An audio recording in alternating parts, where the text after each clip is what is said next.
Venga, pues buenos días a todos, tanto los que estáis aquí presencialmente en FADE como los que estáis conectados online. Agradecer en primer lugar vuestra asistencia y, por supuesto, en este caso a las tres personas que nos acompañan y que van a desarrollar la jornada de hoy, que son Clara Pedraz, que se encuentra conmigo hoy aquí, Hugo Madureira y Agustín Villar. Hugo y Agustín, muchas gracias también por participar en esta jornada de hoy. Los tenemos en remoto, a uno en Madrid y a otro en Austria, así que esperemos que las conexiones no fallen. Bueno, la jornada que nos ha traído hoy aquí es una jornada un poco de ver cuáles son las últimas novedades de este sistema de certificados de ahorro energético. En el mes de mayo, si no me equivoco, hicimos la primera a raíz de que se había publicado el Real Decreto en enero, que establecía un poco cómo iba a funcionar el sistema, pero todavía había cuestiones que quedaban pendientes de desarrollar. Y estimamos oportuno que una vez que éstas se aprobasen, y fue así con dos reales decretos que se publicaron en el mes de julio, haríamos una nueva sesión, pues bueno, para comentaros cuáles son estas novedades y cómo ha quedado completado el sistema. Y para ello, como digo, contamos esta mañana con Clara, que es Product Manager de energía en EQA, que como sabéis es una entidad de verificación e inspección acreditada por ENAC. Ella nos contará un poco el funcionamiento general de lo que es el sistema de certificados de ahorro energético y a continuación, por parte... Bueno, si quieres lo cuento, pero es Agustín. Ay, perdón. Como empecé presentando a ella, es Agustín, disculpar, es Agustín quien nos va a hacer un poco el contexto. Contar, ¿eh? Sí, sí, quien nos va a hacer el disculpar. Sí, que Clara se la sabe muy bien también. Va a hacer Agustín el contexto de lo que es el sistema. A continuación, Hugo nos hablará de las fichas de catálogo y, por último, esto sí, Clara nos comentará cómo es el proceso de verificación. Agradecer a los tres nuevamente su colaboración. Bueno, miro entre a la cámara y a la pantalla, esto es un poco que no acabo de cogerle el tranquillo, y además a los que tengo aquí, pero bueno, entre los tres van a comentarnos cómo está el sistema ahora mismo. Sí que os animo, tanto a los que estáis aquí como a los que estáis online, a que les hagáis las preguntas que estiméis oportunas. Nos van a dejar los correos electrónicos, de manera que si la cosa se alargara mucho y os queda alguna cuestión en el tintero, os facilitaré sus correos para que directamente podáis contactar con ellos, ¿vale? Por mi parte, nada más. Os dejo en este caso con Agustín para que haga esta primera parte introductoria de lo que es el funcionamiento del sistema CAES. Pues Agustín, cuando quieras. Bueno, muchas gracias, Leticia, y muchas gracias a FADE por la invitación. Encantado de participar y seguir evangelizando en esto de los CAES. Voy a compartir la pantalla.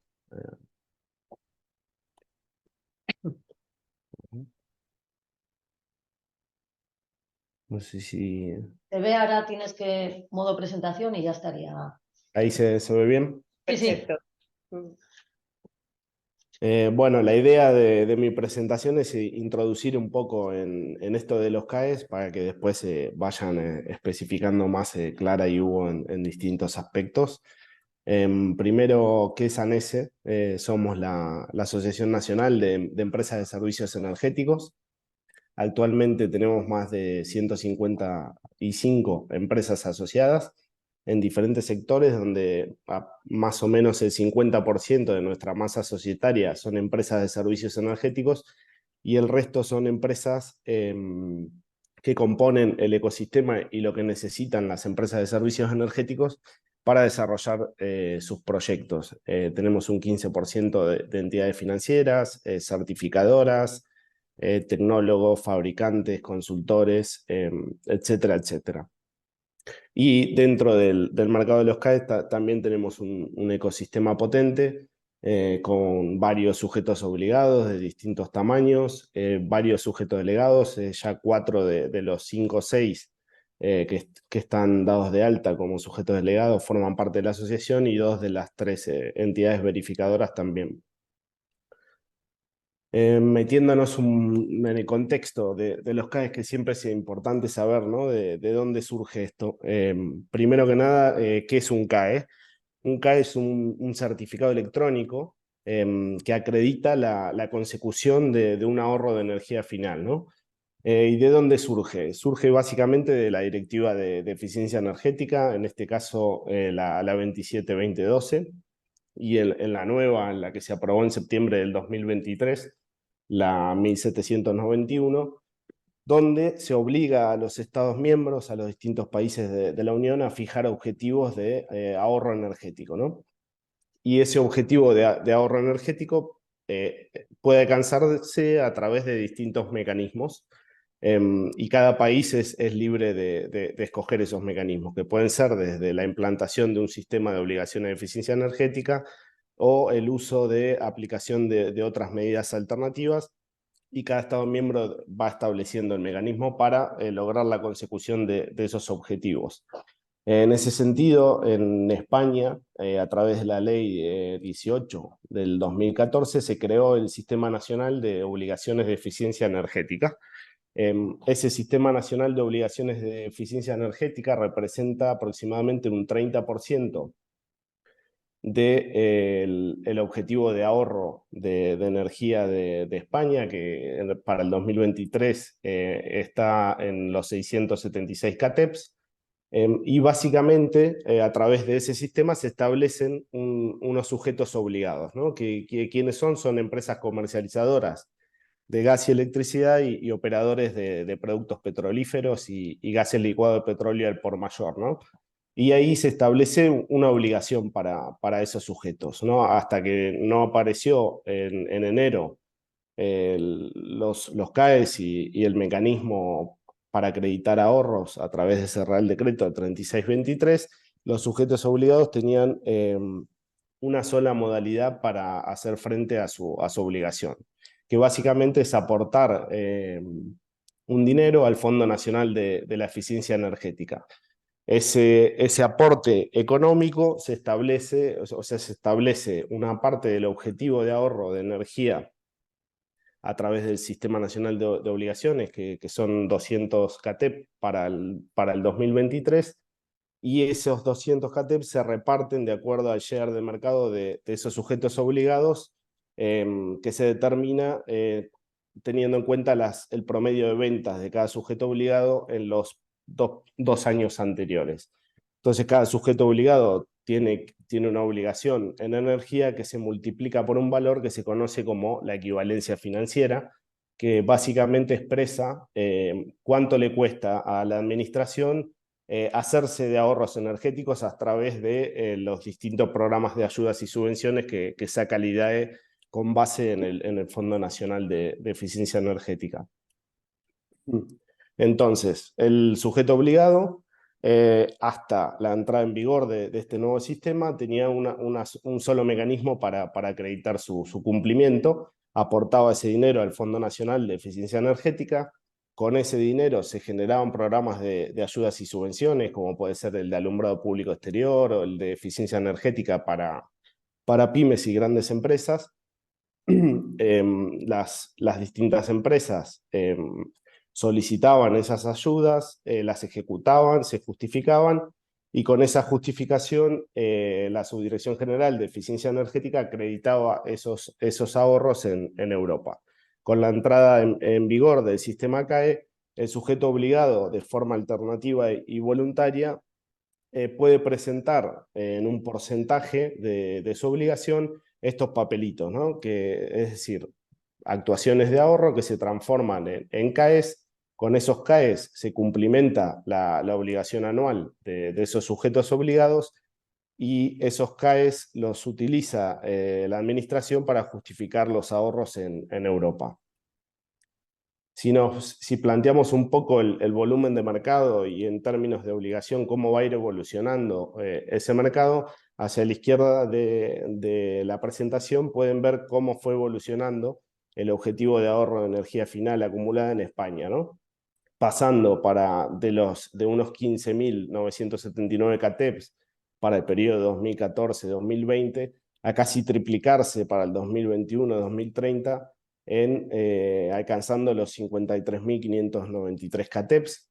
Esto surge producto de los nuevos objetivos que plantea la Directiva de Eficiencia Energética Europea, que se trasladan a través de la última actualización que salió hace un mes del Plan Nacional Integrado de Energía y Clima.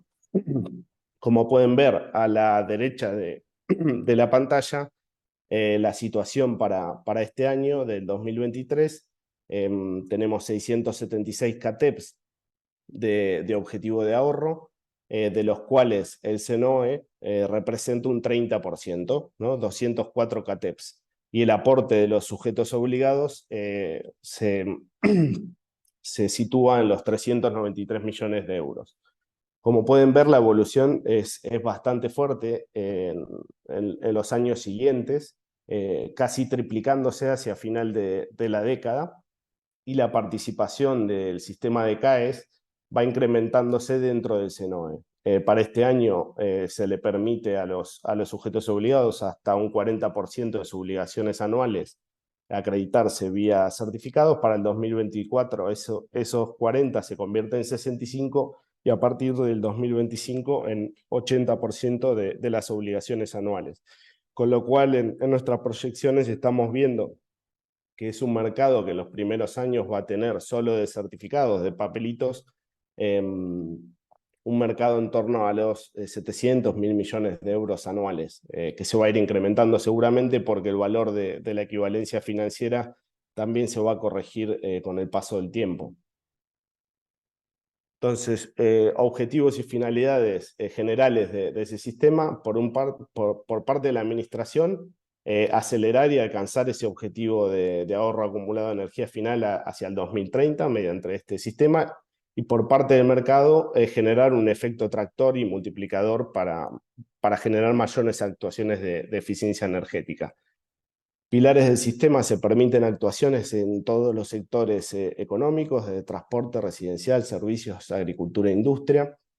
Hay un catálogo de actuaciones que después lo va a explicar con mayor profundidad Hugo, y una plataforma digital que probablemente esté operativa hacia mediados del año que viene. La plataforma se licitó 2 veces, la última en septiembre, y ahora están en proceso de adjudicación.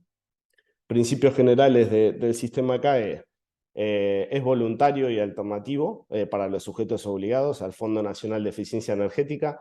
Es un sistema de incentivos, digamos que el sujeto obligado, para volcarse a presentar estos CAEs, tiene que tener el incentivo de que el precio o lo que le cuesta hacerse de esos CAEs esté por debajo de ese valor, de la equivalencia financiera. Hay actuaciones estándar que por sus características son muy replicables, se recogen en un catálogo, y hay actuaciones singulares que no se pueden repetir y tienen sus características particulares y que llevan otra vía y otro camino. Tenemos sujetos obligados y delegados, que después veremos quiénes son, que son los únicos habilitados para solicitar la emisión de estos certificados. Hay un proceso de verificación realizado por empresas acreditadas por ENAC, como en el caso de EQA, una validación y emisión del CAE por parte de las comunidades autónomas y un registro nacional de estos certificados y su incorporación a mercado y liquidación.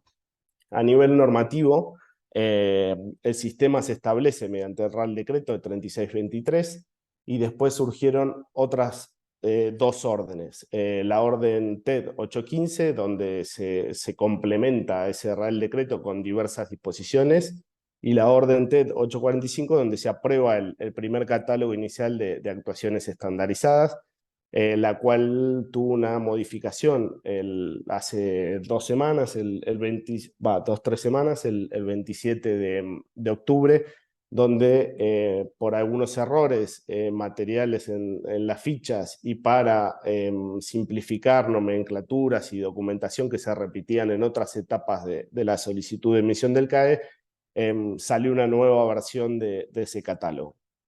Por otra parte está el documento del ENAC, donde se especifica cómo es ese esquema de acreditación para los verificadores y cómo tienen que verificar las actuaciones de eficiencia energética, y queda en el tintero 2 normativas que tienen que ver con la posibilidad de que la administración establezca una subasta en caso de que tengan que acreditar necesidades de ahorros energéticos mediante una orden ministerial y una resolución de esas convocatorias a la subasta. ¿Quiénes son los agentes principales del sistema?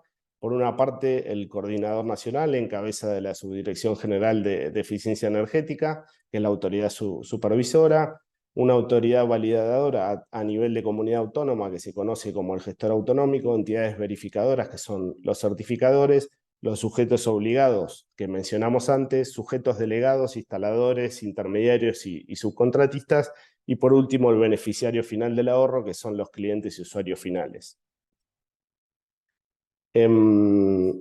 ¿Quiénes son los sujetos delegados que aparecen en este sistema? Básicamente es una persona jurídica que puede ser de naturaleza pública o privada que asume total o parcialmente la delegación por parte de los sujetos obligados de esa obtención de nuevos ahorros anuales de energía, ¿no? Es decir, el sujeto delegado en este sistema tiene a priori dos participaciones. O bien asume la delegación de la obtención de esos nuevos ahorros de energía de uno o varios sujetos obligados, o sea, puede tener varios contratos con esos sujetos obligados, o bien, si se habilita, participar, es la única figura habilitada para participar en las convocatorias de subastas de necesidades de ahorro de energía.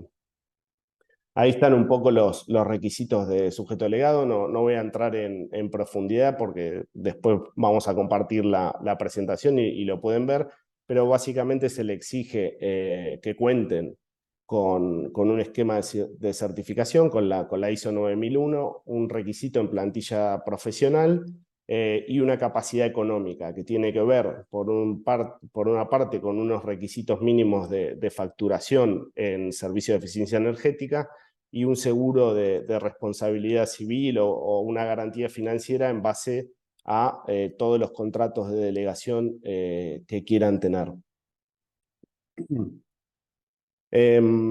Verificadores de ahorros energéticos son certificadores que cumplen con ese documento, con el RD, el 33 de ENAC, que básicamente certifican, ¿no?, que la información que aportan los solicitantes, los sujetos obligados y delegados, esté completa y cumple con los requisitos establecidos y la metodología de cálculo es adecuada. Se establece un régimen transitorio durante el primer año del sistema, donde aquellos verificadores que hayan solicitado la acreditación ante ENAC para actuar como verificador de ahorro energético y estén acreditados bajo la norma ISO, la 14065, la que certifica el mercado ETS, pueden actuar en régimen transitorio mientras van avanzando en su solicitud.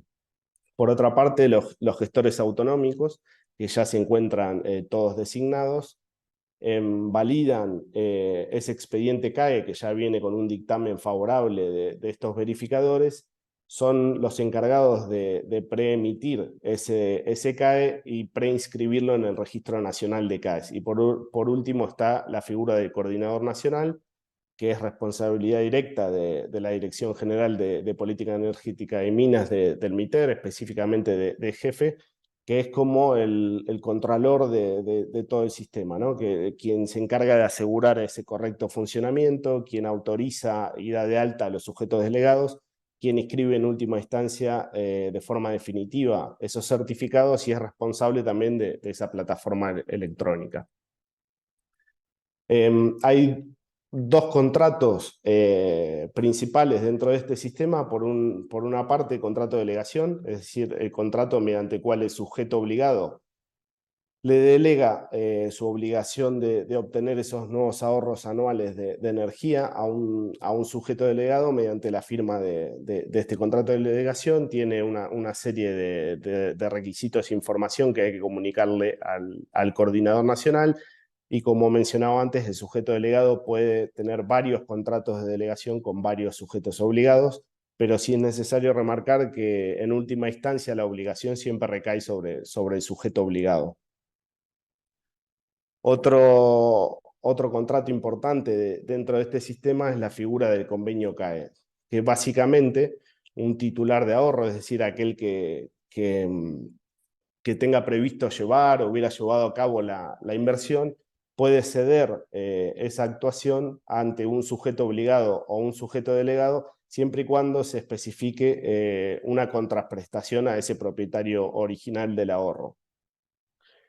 Hay una tercera figura que está como en un gris dentro de la normativa, que no es tan clara, que sería un acuerdo que no tiene el nombre de convenio CAE, donde el titular del ahorro se lo puede ceder a un intermediario o a un subcontratista o a alguien de la cadena que no esté en el mercado regulado, es decir, que no sea ni sujeto obligado ni sujeto delegado, siempre y cuando también se especifique esa contraprestación. Es decir, que contra ese, por ejemplo, un ejemplo típico puede ser el caso de una comunidad de propietarios, ¿no?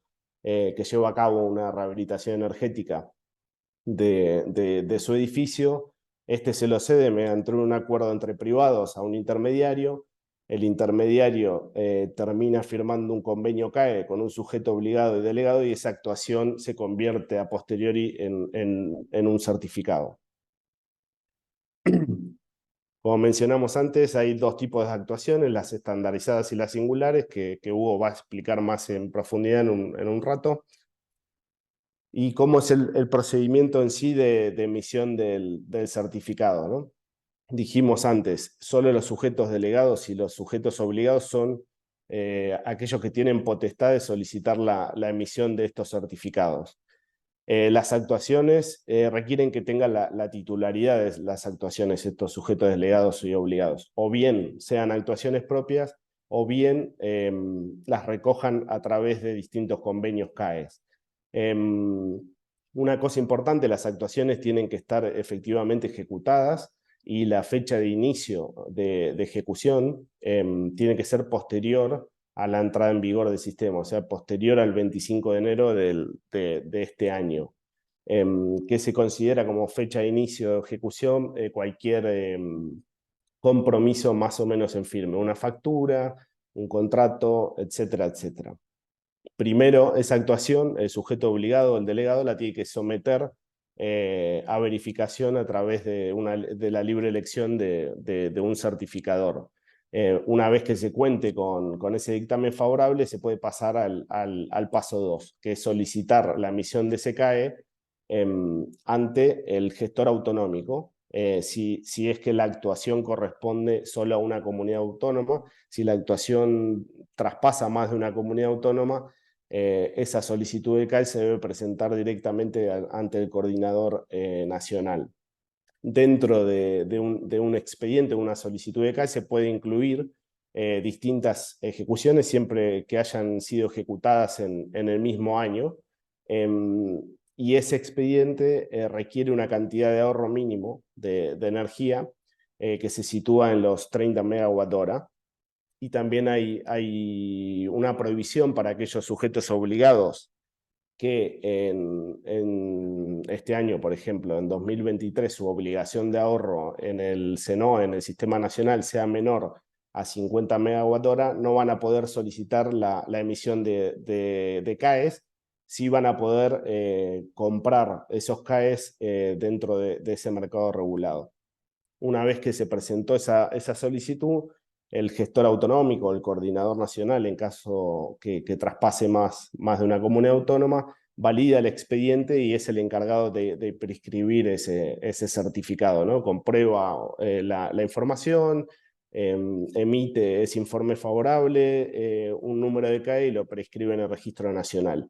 Y pasamos al último paso, que es el coordinador nacional quien hace la inscripción definitiva de este certificado. El plazo que hay para resolver la solicitud del CAE desde que se presenta, o sea, desde el paso 2 hasta el 4, son de 20 días en caso de actuaciones estandarizadas y de 35 en caso de actuaciones singulares.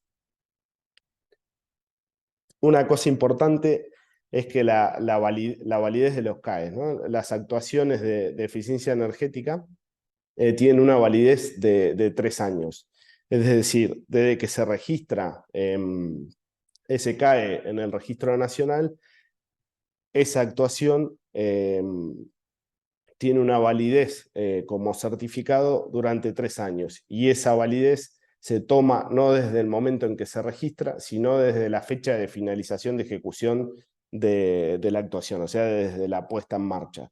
Es decir, que si yo hice una actuación cuya fecha de finalización de la actuación sea en noviembre de este año 2023 y yo voy a emitir CAE por esa actuación a mitades del 2024, una vez que se emita, le quedará una validez de 2 años, porque la fecha que se toma de validez es la de finalización, digamos la de noviembre de este año y no la que se genera en el registro. Mientras no haya una plataforma electrónica que mencionaba antes, probablemente esté operativa a mitades del año que viene, este sistema funciona a través de un registro nacional, ¿no? Donde se pueden ver todos los agentes del sistema, donde se hacen las distintas solicitudes para acreditarse como delegado, donde se solicita la emisión de CAES, es un registro electrónico. Y donde también se va a registrar transitoriamente todos los cambios de titularidad que haya en esos CAES. Una vez que está emitido ese certificado, hay básicamente dos opciones para los sujetos obligados o delegados: o bien se liquida contra la obligación de algún obligado, o bien, como tiene la característica de bien mueble, se puede transaccionar entre sujetos obligados, es decir, comprar y vender esos certificados.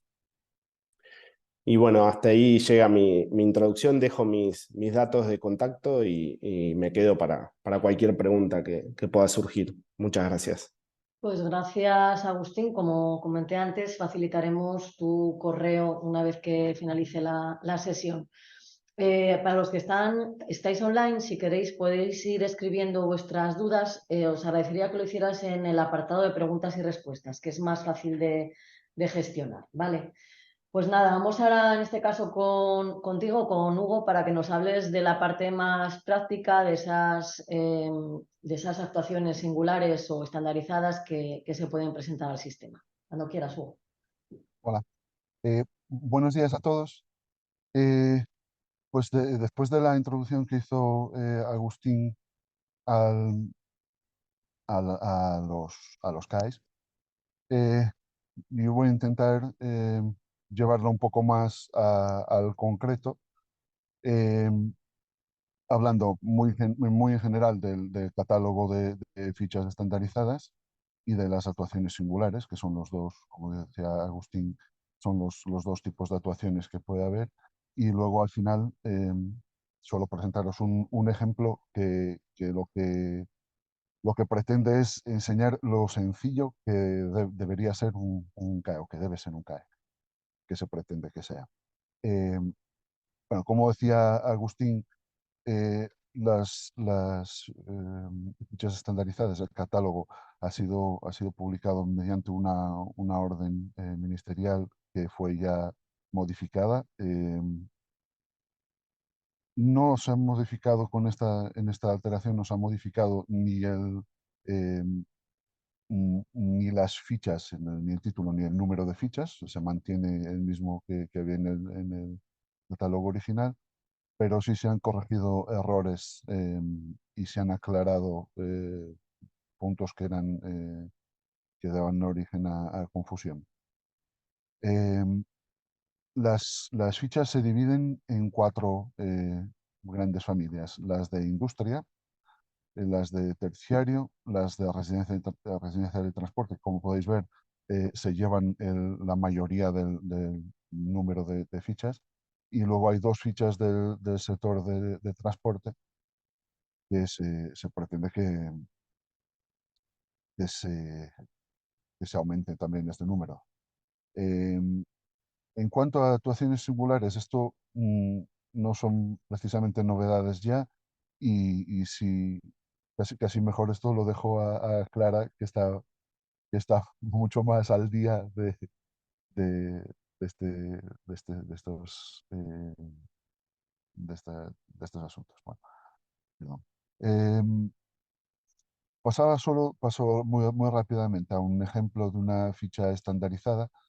Esto se basa en la ficha residencial 020, em, y, y voy a presentaros el cálculo de esta ficha para una intervención en dos ejemplos reales, uno localizado en A Coruña y el otro localizado en Barcelona. Eh, Uno del tipo de vivienda unifamiliar adosada y otro de tipo de piso. Ambas las actuaciones son de rehabilitación de la fachada por inyección de aislante, material aislante en la cámara. Bueno, solo por tener una idea, este es el aspecto general que tiene la ficha. Son las dos primeras páginas, hay cinco, en las otras hay cuatro o cinco. En las otras páginas se describen los anexos y en detalle toda la información que se tiene que adjuntar, pero aquí se define la parte importante del método de cálculo y de los parámetros que se necesitan. Y entonces, no sé si esto no tiene puntero, no. Eh, pero podéis ver que está en ese recuadro que tiene las fotografías. Eso está sacado directamente del certificado de eficiencia energética de las viviendas. Y eh, me faltó por comentar una cosa importante, que esta ficha se destina a intervenciones en más del 25% de la fachada. Entonces, em, se toma el coeficiente global de transmisión de calor de toda la, de todas los elementos componentes de las fachadas. Mientras cuando se calcula para menos una actuación de menos del 25%, se calcula solo en los elementos que se han tocado. Eh, pues la fórmula es un factor que es, bueno, por ahora, por ahora está definido como igual a 1, pero que se pretende que sea un factor de corrección que ajuste el método reconocido de determinación de, de certificado energético de las viviendas al consumo real de las viviendas. O sea, es un coeficiente de corrección de los resultados. Multiplicado por el sumatorio de la diferencia de las U's de la situación inicial y final, multiplicada por toda la superficie de fachada y multiplicada por un coeficiente C, que está definido en uno de los anexos de la ficha. Eh, ¿Cómo se puede ver? Esto es una fórmula muy sencilla, en que los datos se obtienen de forma muy sencilla también a través del certificado de eficiencia energética. Exige un certificado de eficiencia energética anterior y uno posterior, o en alternativa, un certificado anterior y la indicación de la actuación y su resultado. Em, y de aquí se determinan directamente el número de CAEs, que serían 3.000 en este caso, para una vivienda unifamiliar adosada en Barcelona. Eh, el- los, los- los otros casos, el otro caso perdón, que había, uf, el otro caso que había dicho que iba a decir, que va a presentar, está aquí solo, es la fila 2, están solo los valores de resumen. Eh, y, perdón, que tengo aquí uno que está en medio. Eh, y aquí esto es un ejercicio que, bueno, depende de muchas cosas que no están todavía definidas, pero es una de las cosas interesantes para determinar para cada una de las fichas de CAE, que es considerando el precio de mercado del CAE, el precio de venta del CAE. y el coste de la actuación, saber cuál es la cobertura del presupuesto que se obtiene por la venta del CAE, o sea, qué porcentaje de la actuación directamente se amortiza con la generación de los CAEs.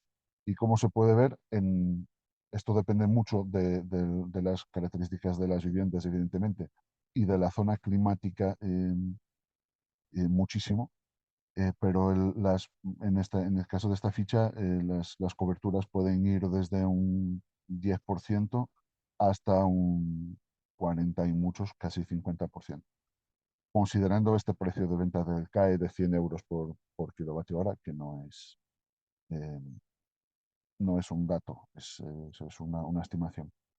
Eh, bueno, igual que Agustín, os dejo, después os compartiré la presentación y os dejo mis datos de contacto y estoy disponible para cualquier duda o consulta. Pues gracias también, Hugo, por tu intervención. Y nos queda en este caso la intervención de Clara, que nos va a hablar de la parte del proceso de verificación. Compartimos también pantalla.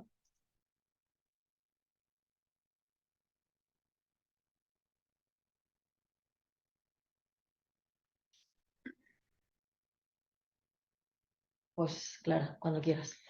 Bueno, buenos días.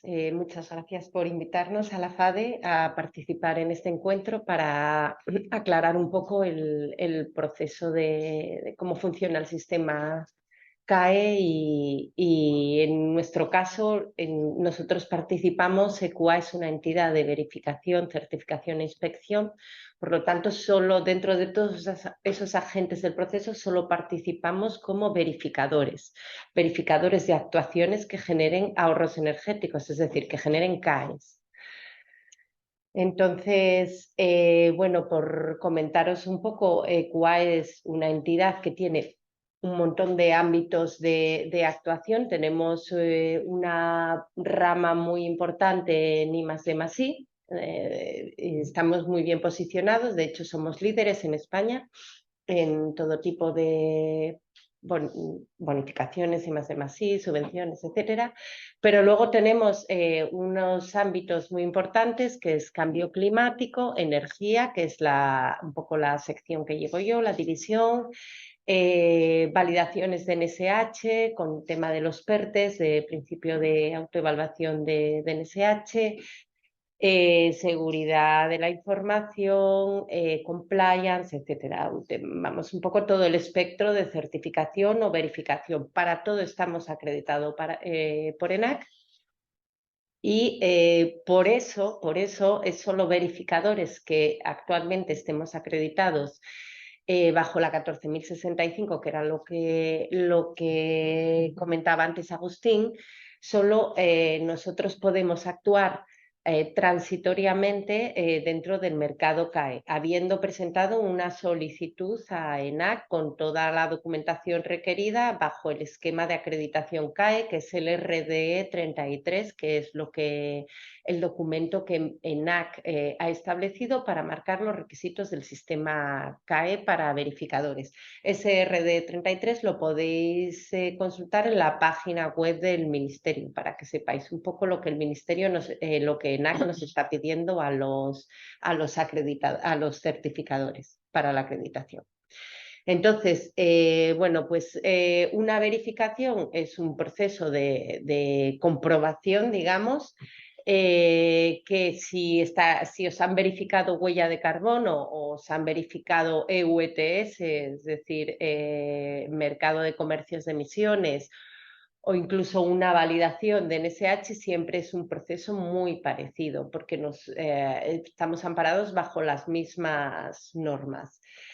Como os decía, estamos dentro del sistema, lo marco ahí en rojo, somos esa entidad acreditada. Entraríamos en la verificación previa al registro de un CAE, a la solicitud de un CAE a la administración pública. Es decir, ningún CAE puede ir sin un dictamen de un verificador acreditado.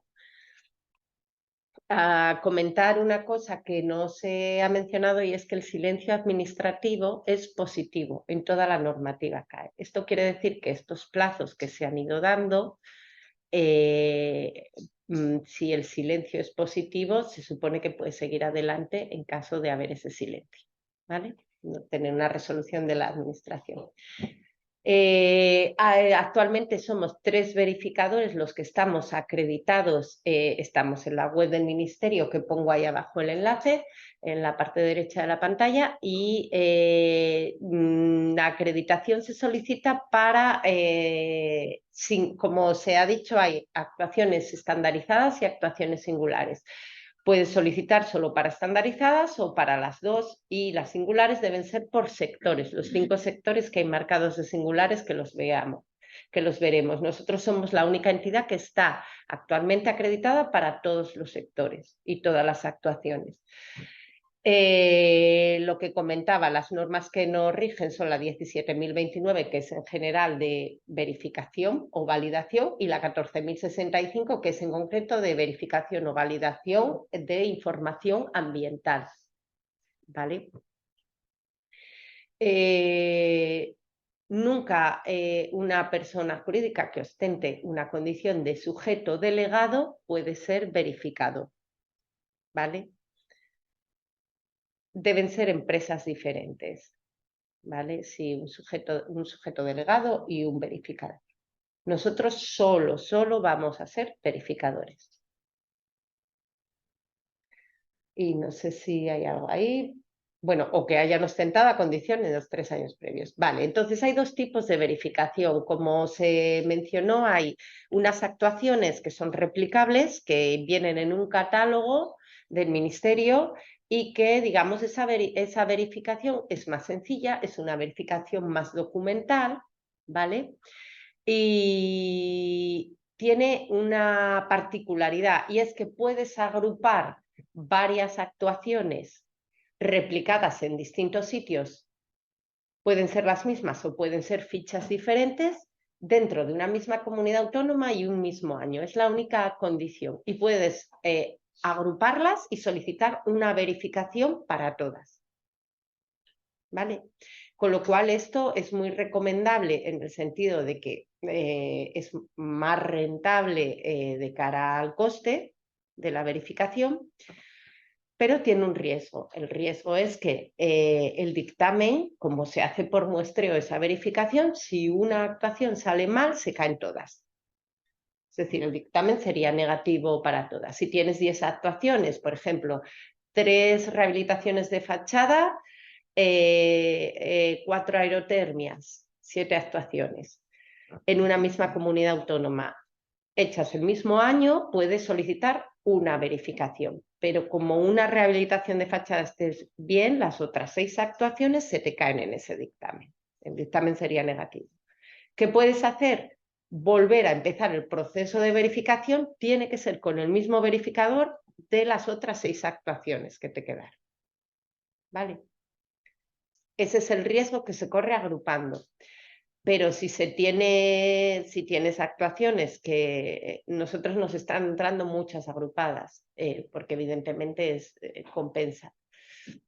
Si tienes la certeza de que están bien calculadas, normalmente si hay dudas se resuelven sobre la marcha en el proceso de verificación, porque las fichas de catálogo son bastante sencillas y la documentación que piden también, pues esto no tiene por qué ocurrir, pero bueno, esto es un riesgo. Y luego las actuaciones singulares es un proceso ya más complejo, es un proceso de verificación ya más tipo comercio de emisión, sin llegar a tanto, pero ¿qué es una actuación singular? Cualquiera que no esté en el catálogo ahora mismo. Hay actuaciones muy sencillas que ahora mismo no están en el catálogo, entonces se deben contemplar como singulares. Por ejemplo, alumbrado público. No está en el catálogo. ¿Va a salir ficha? Creemos que sí. Y creemos que va a salir probablemente a principios del año que viene, pero no lo sabemos. Entonces, pues nos están entrando actuaciones de verificación de alumbrado público, de ahorros de alumbrado público como singular. ¿Qué cambia? en la verificación muchas cosas y en la metodología de cálculo. Primero, no puedes usar la metodología de cálculo de las fichas, sino que se usa una metodología de cálculo basadas en protocolos de medición y verificación, como el IPMVP, otras normas, la 50006, que es la que se basa la ISO 50001 de sistemas de gestión de la energía, etcétera, donde hay que establecer líneas base, medidas, con unas variables pertinentes, hacer un análisis estadístico de cómo influyen esas variables y luego hay que establecer, una vez implantada la actuación, un periodo de medición para determinar que esos ahorros, ver la comparativa entre la línea base y una vez implantada la actuación, las mediciones que realmente se obtienen. Las actuaciones singulares a partir de 50 megavatios, que en general casi todas superan con creces los 50 megavatios, estamos hablando de actuaciones de gigas,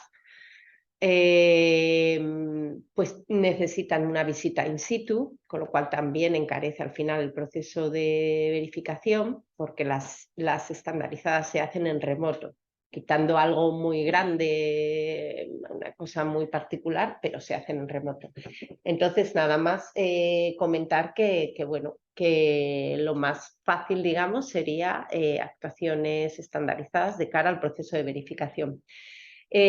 También comentar, que yo creo que lo mencionó, no sé si Hugo Agustín, que las actuaciones singulares, la orden ministerial te permite, como son actuaciones de una envergadura muy potente, generalmente sector industrial y de una inversión muy grande, te permite hacer una consulta previa. Esa consulta previa es como una verificación, pero antes de implantar la actuación, antes de ponerla en marcha.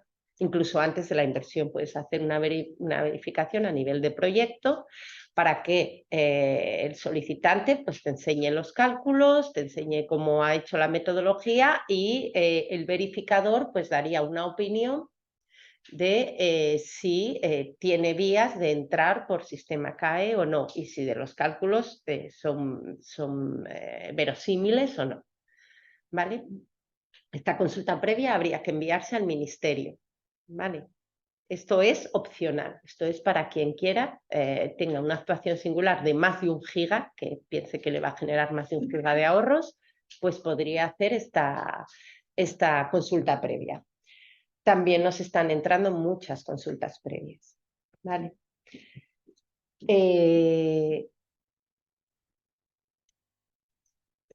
Comentar que hay 5 sectores de actuaciones singulares. Estamos industria, transporte, residencial, terciario y agrícola. Y agrícola incluye silvicultura, ganadería, pesca, agricultura, ¿vale?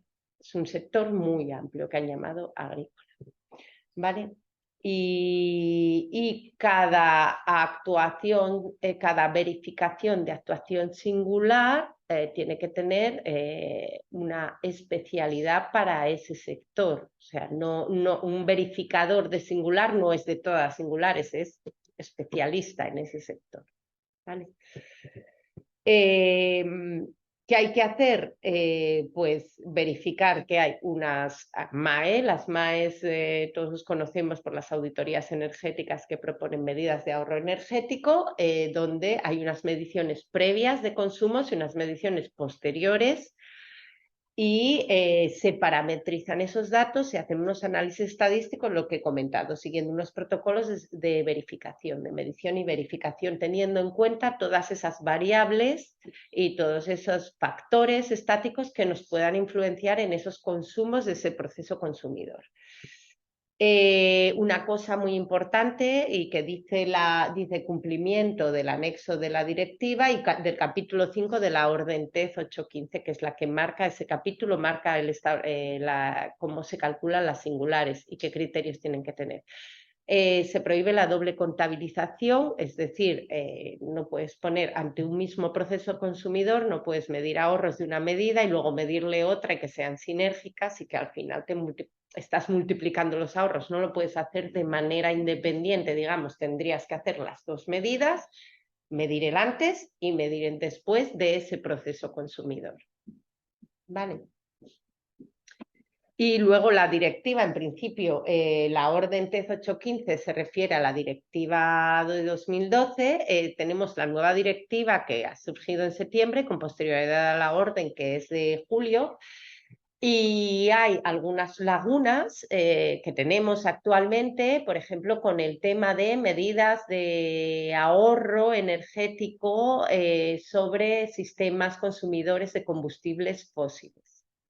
Porque en principio por la nueva directiva las excluye totalmente. Es decir, no se puede fomentar dentro de esta política de no fomentar los combustibles fósiles, pues no se pueden fomentar tampoco medidas de ahorro en combustibles fósiles. Esto sería inicialmente la idea conceptual.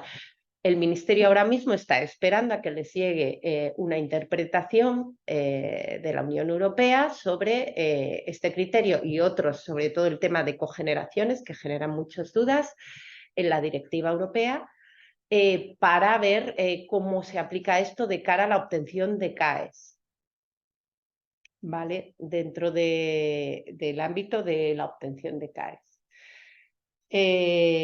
Nosotros de momento estamos un poco tenemos reuniones semanales con el Ministerio para aclarar criterios que nos van surgiendo de clientes que ya estamos en proceso de verificación y evidentemente al cliente le queremos dar toda la información desde el principio para que no incurran costes que luego a lo mejor no le genera ningún CAE. ¿Vale? Entonces, el proceso de verificación es el mismo porque viene marcado por la 17.029 y la 14.065, es el mismo en cualquier verificación. Hay una fase de preacuerdo. Para esta fase nosotros tenemos un cuestionario de datos y en esta fase de preacuerdo hay que incluir una información mínima que en nuestro cuestionario de datos es lo que le pedimos al cliente. Comentar que solo sujetos delegados y obligados pueden solicitar una verificación, solamente, el resto de agentes no. Consultas previas, sí. Consulta previa puede ser un intermediario, la propia fábrica donde se vaya a hacer la instalación, etcétera. Pero lo que es la verificación de CAE son los sujetos obligados o delegados, ¿vale? También hay muchas empresas que han solicitado ser sujeto delegado y todavía no tienen el visto bueno de la administración. Entonces estamos ahí a la espera para que lo obtengan. Vale, y bueno, pues entonces a partir de ese cuestionario de datos con la información que se nos suministra, nosotros emitimos una oferta. Ahí se acabaría el preacuerdo. Si esa oferta es conveniente para el sujeto delegado, obligado, solicitante, pues llegamos a un acuerdo, es decir, firmamos un contrato donde viene claramente el alcance de la verificación, es decir, qué actuaciones, dónde, qué ahorro suponen, ahí ya lo sabemos, eso lo tenemos que saber de principio, y bueno, y precios y jornadas. Entonces ya pasamos al proceso de verificación en sí. El proceso de verificación siempre parte de una fase de un estudio documental. El equipo de verificador evalúa la documentación que se dispone. Para una verificación de catálogo, pues evalúa si se dispone de toda la documentación que exige la ficha, y para una verificación singular necesitamos el proyecto técnico de esa actuación y la hoja Excel o donde se hayan hecho los cálculos de ahorro, ¿vale? ¿Por qué? Porque en esa evaluación documental nosotros analizamos el riesgo que tiene la verificación. En función de ese riesgo establecemos un plan de muestreo y un plan de verificación y se lo enviamos al cliente, ¿vale? Y ya quedamos con el cliente en unas fechas para la ejecución de la verificación en sí, que como he dicho será en remoto, en estandarizadas, in situ, en singulares.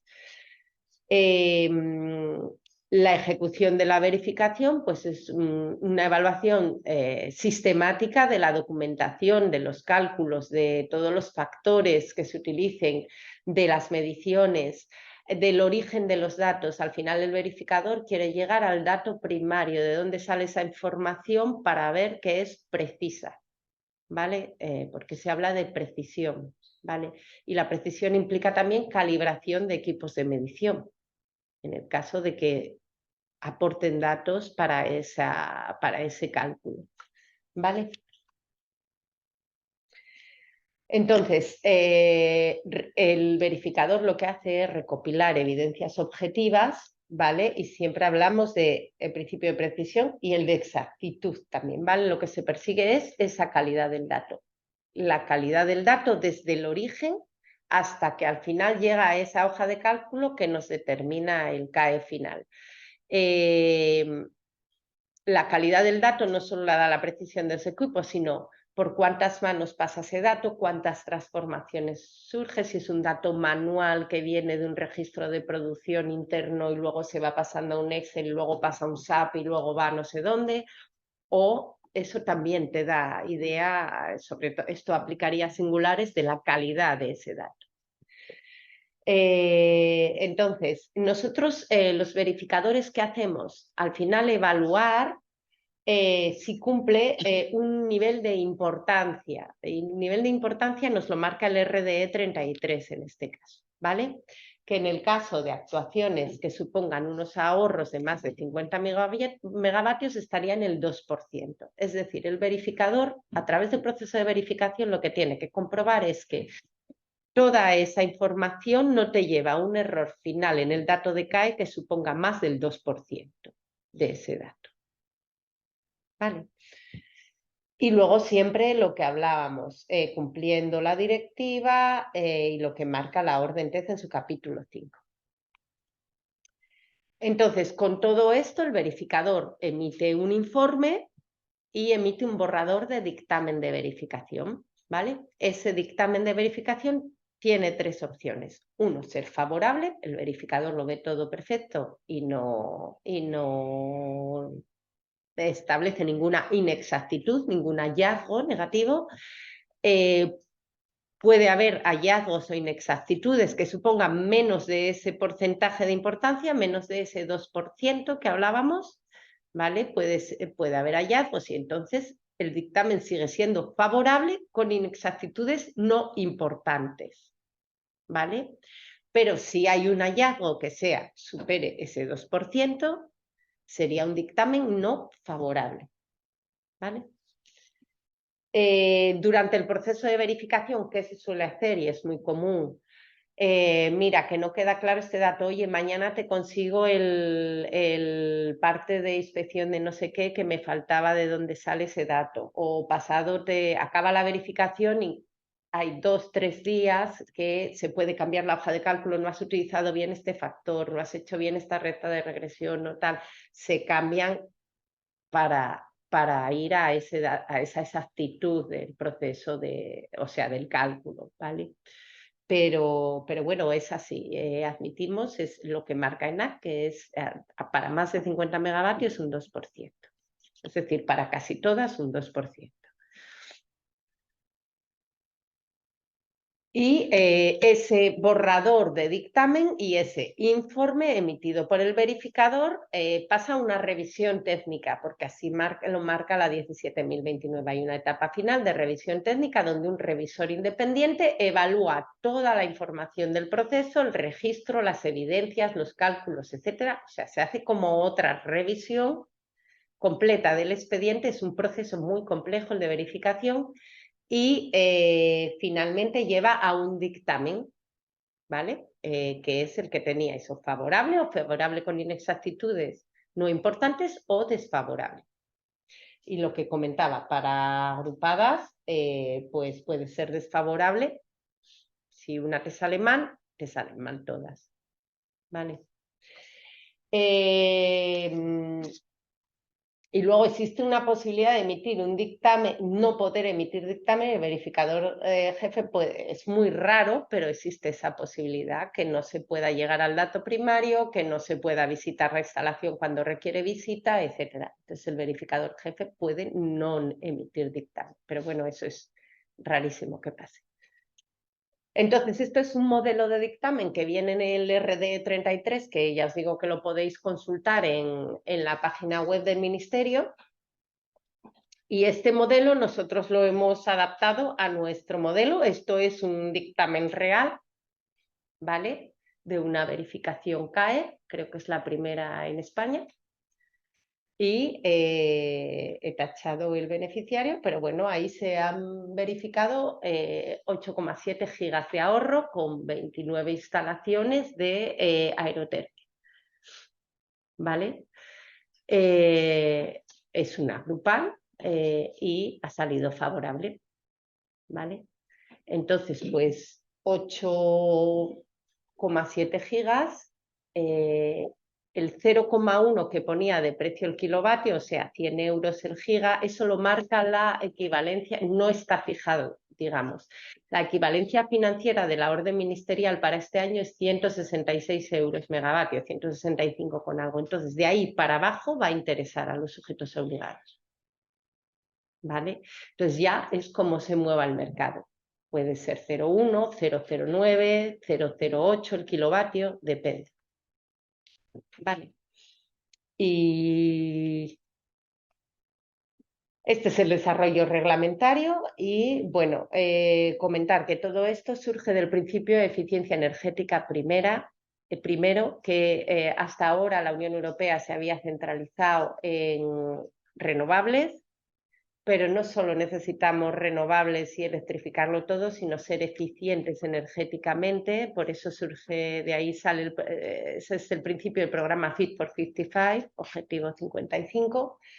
Y ahí os dejo la web del Ministerio sobre el tema CAES. Y para cualquier cosa, pues me contactáis. Y nada más por mí. Pues dejamos de compartir.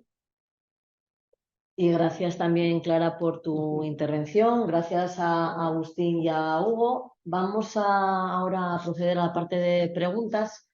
Vamos a intercalar, si tenéis preguntas aquí, con las que hay desde la gente que está conectada, que hay 17, si no me equivoco.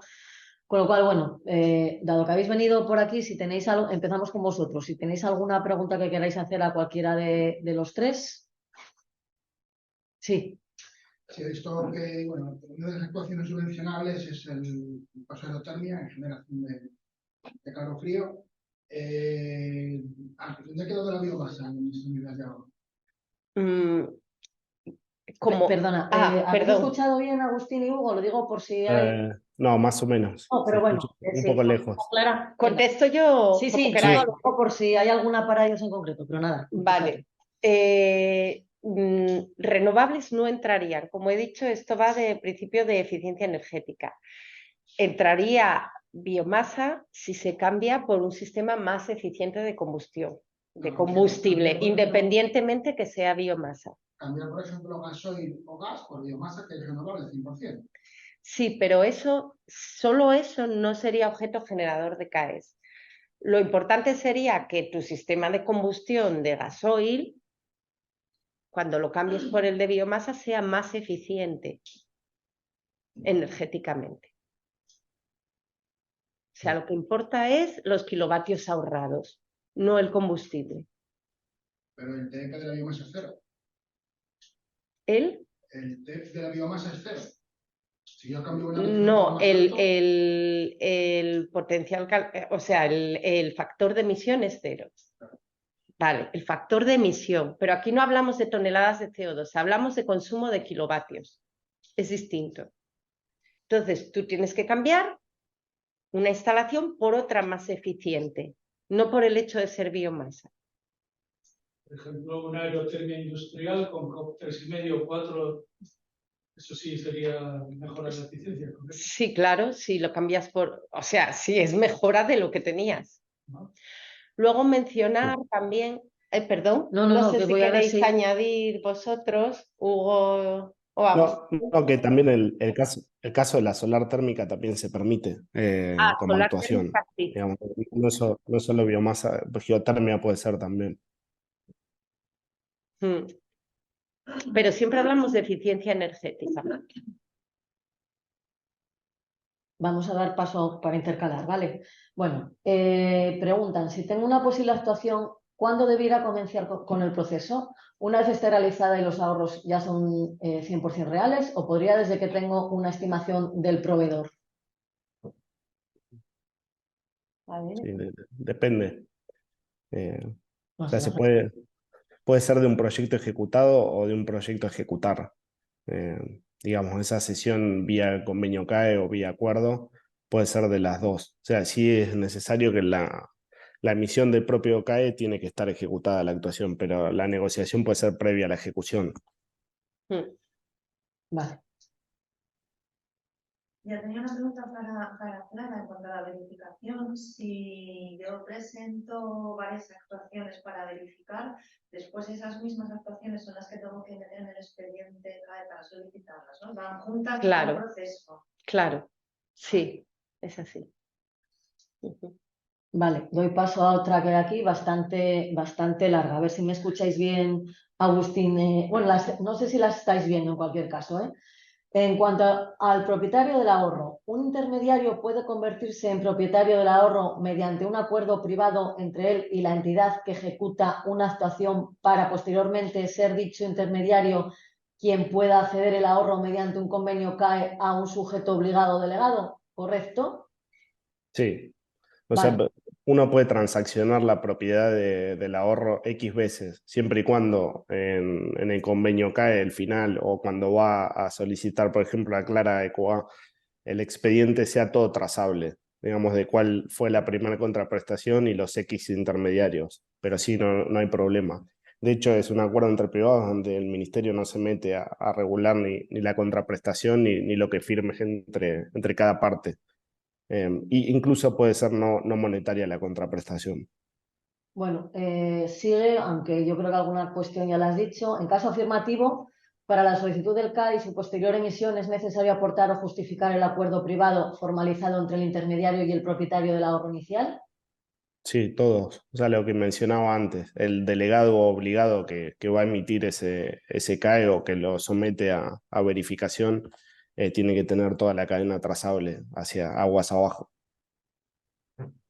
Sigue la misma persona. En el convenio CAE que se generaría entre el intermediario, segundo propietario del ahorro, y el sujeto obligado o delegado, ¿sería necesario hacer referencia o detallar la contraprestación que se establece en el acuerdo privado entre intermediario y propietario del ahorro inicial? Sí, siempre. O sea, hay que establecer toda la cadena de contraprestaciones. Digamos, lo que le interesa al ministerio es que el usuario final reciba una contraprestación. De acuerdo. Esperamos haber respondido a la pregunta. ¿Por aquí alguna cuestión más? Sí. Sí. En el caso de una comunidad de propietarios en el sector residencial, ¿eso cómo sería el mecanismo? Yo soy arquitecto y asesor de la comunidad de propietarios. Yo lo que le tengo que explicar a la comunidad de propietarios es que el sujeto obligado o el delegado debe ser el que gestione la verificación de su proyecto, o debe ser la comunidad de propietarios la que inicie la gestión de la verificación. Hablando solo de la parte de verificación. La parte de verificación, a ver, a nosotros nos llegan sujetos delegados o obligados diciendo, no, es que hemos hecho una actuación en no sé dónde y nos han pedido que sea con vosotros la verificación. Eso ya depende. Pero nosotros solo podemos contratar verificaciones con sujetos obligados o delegados, dados de alta como tal. Es decir, yo a la comunidad de propietarios, que sería mi cliente, debería decirles que sea en contacto con el sujeto obligado, sí, para que a través del sujeto obligado se iniciara toda la gestión. Sí. O con un intermediario también. Digamos, no tiene que ser delegado obligado. Pero un intermediario puede inicialmente pedirnos información, tal, pero a la hora de firmar contratos solo lo podemos firmar con sujetos obligados o delegados. El contrato de verificación, de la actividad de verificación. Vuelvo al online. En caso de que la entidad que realiza una actuación adquiera la instalación de la misma vía Energías as a Service, leasing o similar, ¿quién sería el propietario del ahorro? ¿La entidad que ejecuta el proyecto en sus instalaciones y consume la energía en su proceso a pesar de no ser la propietaria de los equipos? En estos casos, si en la ficha de catálogo se solicita factura justificada de la inversión, ¿qué se debería aportar en su lugar? ¿El contrato de Energías as a Service o leasing, por ejemplo? Ahí hay un gris en varias conversaciones que tuvimos con el ministerio, pero en principio tendría que ser en un sistema de as a service o en un sistema de renting, el propietario del ahorro es la entidad financiera. Digamos, lo que sí tendría que trasladar en esa cuota al cliente final esa contraprestación o esa amortización por CAES. No sé si contesta un poco la pregunta. ¿Alguna cosina más que añadir? Claro. Sí, no, el otro día nada más nos llegó un correo, pues yo creo que ayer del ministerio, aclarando otra cosa que suele pasar es con comunidades de vecinos de empresas de servicios energéticos que en realidad les invierten toda instalación y luego los vecinos lo pagan por acuerdos de consumos. Y sí que se debe ver esa contraprestación en ese acuerdo con los vecinos desde de la AESE, de la empresa de servicios energéticos, a la comunidad. Bueno, esperemos, como dice Agustín, haber respondido, aunque haya un gris ahí, Hay grises. como él decía. ¿Alguna cuestión más de los que estáis aquí que queráis plantear? Sí. Sí, por ejemplo, si yo soy un propietario de una vivienda, voy a hacer una instalación de eficiencia energética, has comentado antes que no se puede verificar directamente con vosotros porque solamente es con los que están obligados. ¿Qué Sí. procedimiento tendría que seguir para poder vender esos derechos? Lo primero, contactar con sujetos obligados o delegados del mercado y llegar a un contrato. Esos contratos son particulares totalmente. Ahí no hay ni una fórmula, ni siquiera se dice cómo debe ser esa contraprestación. Puede ser económica, puede ser que te hacen más mantenimientos, puede ser lo que quieras, o que te dan un bono para, no sé. Pero que tiene que haber una contraprestación por un contrato particular donde ellos adquieren tus ahorros energéticos. O sea que para un particular es muy complicado. Generalmente a particulares no va a llegar porque va a llegar a través de comunidades de vecinos. Ahí sí que es un sector, sobre todo el de la rehabilitación, que sí que tiene mucho potencial. Y de hecho, otra cosa que está trabajando el Ministerio y que son los siguientes pasos que piensan dar es, actualmente los CAE, yo creo que lo ha comentado Agustín, los CAE son los ahorros generados en 12 meses desde la puesta en marcha de la actuación. Esto evidentemente hay actuaciones como una rehabilitación de fachadas que es muy poco. El sistema francés, esto es una copia del sistema francés, es durante la vida útil de esa actuación. Entonces, bueno, esto lo quiere revisar un poco el Ministerio para ver cómo se compensa, digamos, en ese sedido.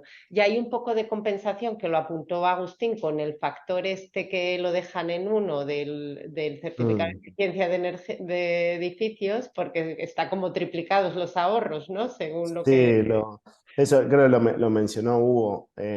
Ese factor de corrección, ese es un factor de ponderación. Ese factor de ponderación que expresa cuán real es ese ahorro respecto al teórico. Por ejemplo, la consulta pública era de 1/3, con lo cual penalizaba aún más la actuación.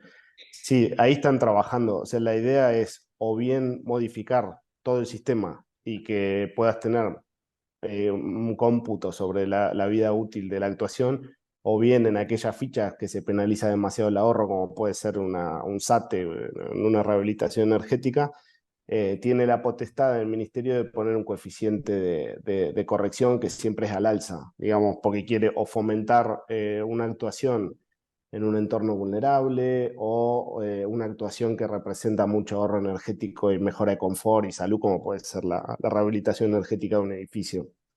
Pero sí, y otra cosita puntual, que el particular es muy difícil que llegue a contactarse con un obligado o un delegado, pero sí que hay figuras que no son delegados o que son más intermediarios, que agrupan varias actuaciones de particulares, aunque el esfuerzo comercial sea alto, y no creo que hoy esté puesto el foco ahí, pero puede ir el sistema con los años hacia algo de eso. También mencionar que se están desarrollando plataformas un poco con la idea de marketplace para que todas estas pequeñas actuaciones que cada uno, pues una vivienda unifamiliar o lo que haga, entre en ese marketplace, en esa plataforma donde podrían agrupar varias hasta llegar a una cantidad mínima de ahorros para que sea de interés a un sujeto delegado que los pueda adquirir, que pueda llegar a un contrato. Bueno, seguimos con el online. Paola de TK Estalitor Norte dice: en septiembre hemos implementado una medida de ahorro de cambio de iluminación LED.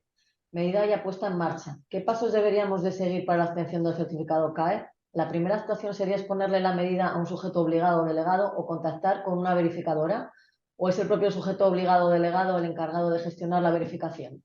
Un poco los pasos a seguir. Bueno, lo suyo sería que contactasen con un obligado o con un delegado y primero tendrían que ver si es iluminación de interiores que va por ficha o exterior que no va por ficha actualmente. Y luego hacer un cálculo de los ahorros, que también hay agentes intermediarios, consultoras que están ayudando a las empresas, evidentemente, a hacer el cálculo de los ahorros, a recopilar la documentación que necesitan, etcétera, y ya el sujeto obligado o delegado pues contactaría con la certificadora. Que ellos, bueno, aquí hay distintos modelos, hay intermediarios, consultoras, que directamente contactan con la certificadora, con nosotros, para que les aportemos un presupuesto aproximado con unos datos.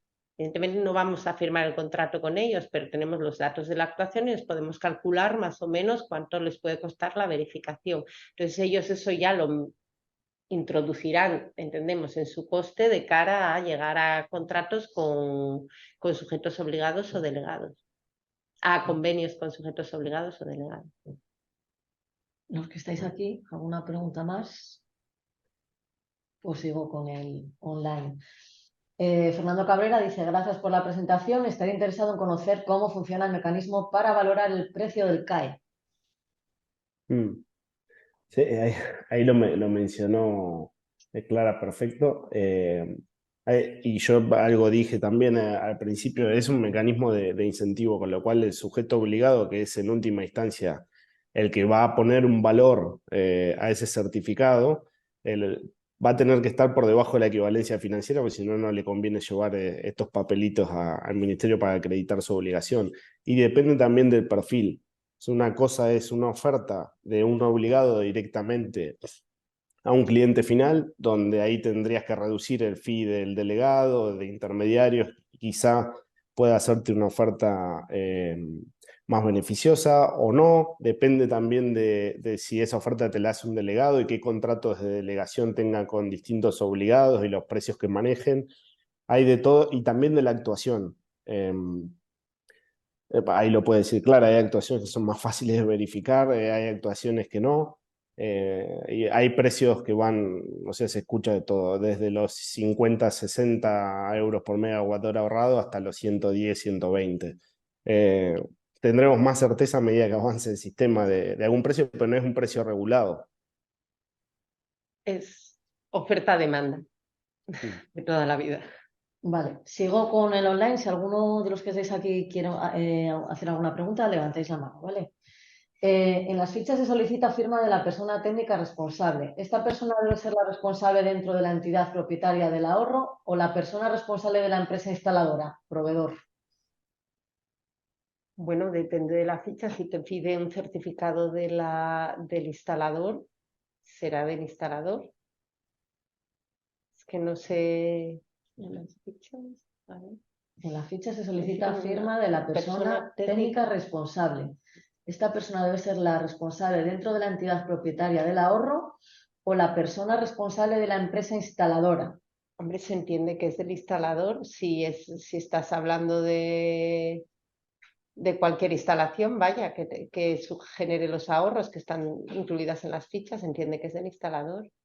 Técnico responsable, porque esas fichas son las que luego te dan el origen de los datos de los ahorros, para el cálculo de ahorros, si se está refiriendo a eso.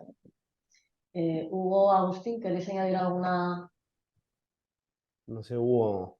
Yo entiendo por las consultas que me han llegado que no tiene que ser alguien de la propia organización, sino que el instalador, en última instancia, cualquiera que elijan. Mm.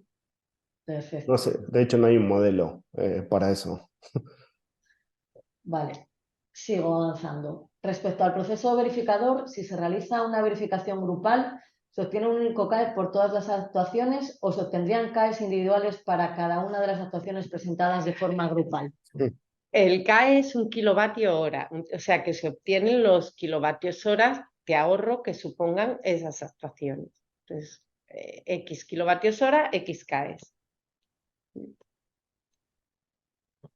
¿Cuál es la posición de ECUA con respecto a convenios CAEs firmados entre un sujeto obligado o delegado y un intermediario que ha firmado previamente un acuerdo privado mediante el cual el propietario del ahorro se los cede? Nuestra posición, bueno, nuestra posición es la de verificar que realmente el ahorro, la compensación del ahorro, la contraprestación llega al propietario del ahorro final. No tenemos, es que es un mercado totalmente privado, no tenemos, hay un formato de convenio, creo, en la página web del Ministerio que ni siquiera es obligatorio utilizar, es un formato por facilitar y ya está. Eso ya son acuerdos privados. Bueno, avanzo. ¿Quién es el responsable de realizar la documentación, el cálculo en el caso de la actuación estándar y proyecto, línea de base, etcétera, en el caso de la singular? ¿Es responsabilidad del propietario de los ahorros? No, es responsabilidad de quien sea. La cuestión es que se presente a la hora de verificarse. Puedes contratar una consultora, puedes Pero dentro de hacerlo los tú acuerdos privados mismo, que puede puedes tener, hacértelo el sujeto lógico. delegado, eso ya entra dentro de... Vale. Paola, esperamos haberlo aclarado. ¿Qué ventaja supone realizar una consulta previa? La consulta previa, Y añado yo, ¿es vinculante de alguna manera? a ver, oficialmente no era vinculante, pero las últimas charlas el Ministerio han dicho que sí, entonces lo han dicho verbalmente. La consulta previa tiene la ventaja de que por lo menos ECUA las plantea como una verificación final, es decir, con el mismo rigor, la misma rigurosidad. Y porque no queremos pues que alguien se meta en una inversión de millones sin tener puede suponer una consulta, o sea, unos CAEs generados en industria generalmente, que hablamos de de más de 1 giga de ahorros, puede suponer mucho dinero en CAEs. Entonces, bueno, pues no queremos que nuestro cliente pues meta la pata con este tema. Entonces, la consulta previa te da una fiabilidad importante en el proceso. Sobre el mismo tema, en caso de realizar una consulta previa para una actuación singular, la verificadora que posteriormente debería realizar la verificación final puede ser la misma entidad. No, Tajantemente. no. Igual otras preguntas no han quedado tan claras, Pero esta ya te digo. pero esta, evidentemente. La metodología descrita para la verificación de un proyecto singular, visita in situ para ahorros por encima de megavatio De hora, 50. de 50 megavatios horas, calibración de los equipos de medida, etcétera, ¿es un criterio de ECUA o está establecido por el Ministerio? Establece el capítulo 5 de la orden ministerial, un poco la metodología a seguir de la directiva europea, ¿no? Tener en cuenta los requisitos de la directiva de eficiencia energética. Y luego el RD 33, que también está accesible, marca los principios de exactitud de la medida, etcétera. Entonces nosotros nos acogemos a nuestro marco, que son esos paraguas, digamos, el reglamentario, y luego aparte el Ministerio ya ha mencionado y va a sacar un documento, esperamos, no sé si llegará a finales de año, no sé qué pensáis en ANESES, si llegará a finales de este año, ¿no? Ya estamos ahí. Sí, muchas cosas tienen que llegar a final de año. Los Reyes Magos. Con criterios de verificación de singulares, porque sí que es verdad que está muy, muy disperso y hay muchísimas dudas. Bueno, recuerdo porque preguntan que sí que vamos a enviar ponencias y la grabación de la jornada. Otra cuestión. En el caso de una actuación singular que consista en la sustitución de equipos a otros más eficientes, para la verificación, ¿es necesario tener todavía la maquinaria previa en el momento de la visita in situ para confirmar la situación inicial? No, si tienes un buen reportaje fotográfico, vídeos, etcétera, o el registro de industria anterior y el nuevo registro industrial. Sí. Vale. ¿Reparaciones en un horno que hayan mejorado la eficiencia serían susceptibles de generar CAEs? Muy interesante. Horno de combustible fósil. Agustín se ríe. ¿Tienes algo que decir? No, te escucho. Eso es muy interesante. Es lo que hablaba de los combustibles fósiles. Estamos a ver hasta qué punto se aplica ese principio de la Directiva Europea de no promocionar combustibles fósiles con ningún tipo de ayuda. En DNSH no entran en PERTES directamente. Vamos a ver hasta dónde se llega con el tema CAES. Si se cambia una pieza de un horno de un combustible fósil, es posible que entre. Si se cambia algo, que lo haga más eficiente. Si cambias un horno por otro, vamos, tal como está, no. ¿Pasa un horno de gas a una conducción? Eso sí entraría, si es más eficiente. Bueno, sigue habiendo grises, por lo que veo. A ver, que elimino. ¿Una medida de eficiencia energética puede gestionarse a través de un CAE y recibir una subvención energética? No es incompatible el CAE con ningún tipo de ayuda, subvención, excepto las que provengan del mismo fondo, que es el Fondo Nacional de Eficiencia Energética. Es decir, el CAE es compatible con los PERTE. De hecho, se acaba de aprobar el PERTE de descarbonización, que una de las cuestiones una de las vías son medidas de eficiencia energética. Esas actuaciones que se vayan a impulsar a través del PERTE de descarbonización, dentro de un año, de 2, de 3, cuando se implanten, generarán CAEs. O sea, ya nos están pidiendo consultas previas, no solo validaciones con respecto al PERTE, que las tenemos que hacer como organismo validador y verificador, sino nos están pidiendo ya consultas previas para esas actuaciones que van a incentivar la generación de CAEs. ¿Algo que añadir, Agustín? No, que la propia consulta del PERTE de descarbonización, donde está Lo incluye. la convocatoria y la orden de bases ordenadoras, incluye que el beneficiario declare los CAEs susceptibles de la actuación. Sí, Pero así porque como dice Clara, va serán... mejorando la ayuda, se entiende, en función de la cantidad de CAEs que genere. Sí, exacto. Perfecto. La compra de 2 vehículos eléctricos sería una actuación susceptible de generar CAE. El cálculo de ahorro sería respecto a 2 vehículos previos de combustible fósil. Sí, porque hay reducción de consumo de energía final. Sí. Pero no hay ficha. Digamos, tendrías que tener muchas... O sea, una singular con 2 vehículos no te da. Otra cosa es que se explota No. logística. Sí. ¿Habéis tenido algún caso de No, flotas? de transporte no tenemos. Bueno, igual hay que empezar Nosotros a planteárselo. Bueno, yo ¿Por qué? sigo haciendo publicidad en mi libro. Es que verificamos un esquema que se llama Lean and Green, que es huella de carbono. De hecho, somos el verificador de AECOC. AECOC, que es la Asociación de Distribución de España. Entonces, grandes flotas logísticas nos entran para reducir su huella de carbono, tienen que firmar unos objetivos, etcétera. Entonces, algunas ya se están planteando que van a ir en paralelo con la obtención de CAEs a medida que van haciendo esos objetivos. Vale. Gracias por su presentación, muy completa e interesante. Tengo varias preguntas. ¿No están obligados los sujetos obligados a incentivar a los consumidores finales para que ahorren energía? ¿Pueden pagar el Fondo Nacional en su totalidad? ¿Cuál es el volumen mínimo de ventas exigido para estar obligado? ¿Hay un volumen mínimo para los delegados?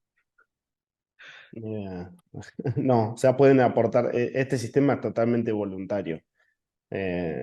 Cuando se presentaron alegaciones y todo ese procedimiento hasta que salieron las normativas finales, nuestro posicionamiento era que sea obligatorio, incluso que el sujeto obligado no puede admitir esos CAE, sino que pase al delegado directamente. Este año hasta el 40%, este año se van a emitir muy poco porque quedan 7 días para... No, ya O no. sea, con algún dictamen favorable, ese que mostraste, Clara, Sí, nada más. es, Em, es que no hay más. sí. No se ha Em, decidido la gente todavía. ese año era, este año es un 40%, el año que viene escala hasta un 65% la obligación, y así hasta el 80%, y probablemente con los años pueda ser hasta el 100% lo que se compute. Hoy la verdad es que como sistema para acreditar la obligación de ahorro, no sé si es ineficiente, pero es bastante ineficaz porque se tarda mucho tiempo desde el Sí, ministerio, en promedio 2, 3 años, desde que sacase el plan, consulta pública de las bases, convocatoria, solicitar la ayuda, justificarla, etcétera, etcétera. En media hasta 2 años, 3, para poder justificar una actuación. Así que con lo cual le conviene a todas las partes de este sistema. sí. ¿Quién asume el coste de la verificación? Pues quien la contrate. Es como los impuestos, se trasladará a final, al usuario Ya lo final. vas trasladando en esa cadena de Sí. valor. Sí, vamos a enviar la presentación, que preguntan también por aquí. ¿ECUA ya ha verificado o está en proceso de alguna actuación singular? Sí. Singular. Singular estamos en proceso. Pues respondí a la pregunta también. Ya van quedando 3. Bien. Si es medible la mejora / eficiencia en un horno de gas natural vía consumo, ¿es posible el CAES? Bueno, antes preguntaban. Es algo así. Depende un poco cómo se quiera interpretar la Directiva de Eficiencia Energética. Ahora mismo no tenemos muchas dudas en eso. Vale. En fichas concretas se solicita un certificado de instalación eléctrica de acuerdo con el reglamento electrotécnico de baja tensión. Sin embargo, este tipo de certificados tienen unos modelos donde no aparecen los valores que aparecen en las fórmulas de cálculos. ¿Habría que aportar algún documento adicional? Sí, el que aporte el instalador. Lo aporte el instalador. Vale. Pues con esto, así en un sprint final, hemos terminado las preguntas online. Yo no sé si aquí los que quedáis queréis añadir alguna cuestión, alguna pregunta más. O Agustín y Clara, que Hugo se nos ha escapado, supongo que tendría otro Tendría compromiso. otro compromiso, sí. No, me dijo que le Mensaje. disculpen que andaba con problemas de conexión ahí. Bueno, Vale. sí, es el que estaba fuera de España. Pues no sé si vosotros dos queréis añadir alguna cuestión más. Bueno, nada más comentar, en los que estuviste, si alguien ha estado implicado en los inicios del mercado del CO2, del comercio de derechos de emisión, yo lo veo como algo muy parecido. Está venido para quedarse en España, es algo muy positivo y es algo que va a ir a más, porque aparte de haber más obligaciones y poder canjear más porcentaje de obligaciones, la equivalencia financiera se estima que va a subir bastante en los próximos años. Por lo tanto, el Ministerio ha apostado por esto muy fuertemente. Ha venido para quedarse, no es algo transitorio. Bueno, entró una pregunta ahora que no vamos a dejarla colgada, que dice, ¿es válida una actuación de reordenación de un almacén que suponga menor consumo de maquinaria de traslado de paquetes? Bueno, si su línea base es el traslado de paquetes y logran estadísticamente demostrarlo, eso se verá en la verificación. Perfecto. Pues bueno, Agustín, no sé si tú quieres añadir algo más, alguna cuestión Eh, final. no, que se animen a participar de este mercado que va a dar que hablar en los próximos años. O sea, para tener de referencia, en Francia es el primer mecanismo de financiación de la eficiencia energética, y anualmente solo de certificados mueve 4.000 millones de euros al año, con lo cual es un mercado bastante pujante, y yo creo que, como dice Clara, por obligaciones de la nueva Directiva de Eficiencia Energética y por equivalencia financiera, el aporte de esos sujetos obligados se va a sextuplicar o incluso por más, con lo cual van a tener el incentivo a ir a buscar este mecanismo. Y eso, o sea, y como todo mecanismo nuevo se va a ir aprendiendo, o sea, es el camino al andar. Digamos, en Francia tardó 15 años en tener 255 fichas y el funcionamiento que tiene. Perfecto, pues nada, habrá que ir andando. Muy bien. Deciros de nuevo, vamos a enviar en cuanto podamos el vídeo, las presentaciones, donde están los contactos de las 3 personas que nos han acompañado, a quien agradezco de nuevo su participación, a vosotros, tanto los que estáis aquí como los que estáis online también, y seguro que el año 2024 seguiremos hablando del sistema CAES. Pues venga, muchas gracias a todos. Bueno, Gracias. gracias. Hasta luego, Agustín. Hasta luego. Chao, chao. Chao.